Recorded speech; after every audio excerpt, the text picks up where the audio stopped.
কালকে গ্রাম পুজোতে যেই গ্রামটায় গেছিলাম মাঝিডি, সেই গ্রামটায় ভাবছি তোমাদেরকে চলো একটু ঘুরে দেখাই কেমন গ্রামটা। আমার তো বেশ ভালো লেগেছে, একদম শান্ত নিরিবিলি পরিবেশ।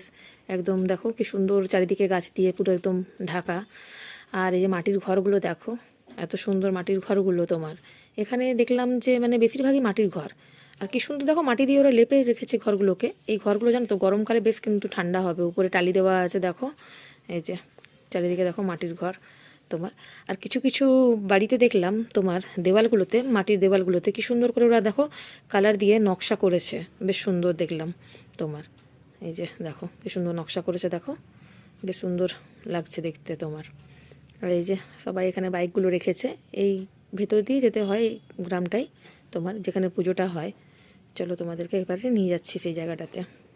এই যে দেখো এমনি জঙ্গল, আর এখানে দেখো এই যে ধান সব তোমার কাটার পরে যে মানে রেখেছে সবাই ধানগুলোকে এমনিভাবে, খামার বলে এগুলোকে।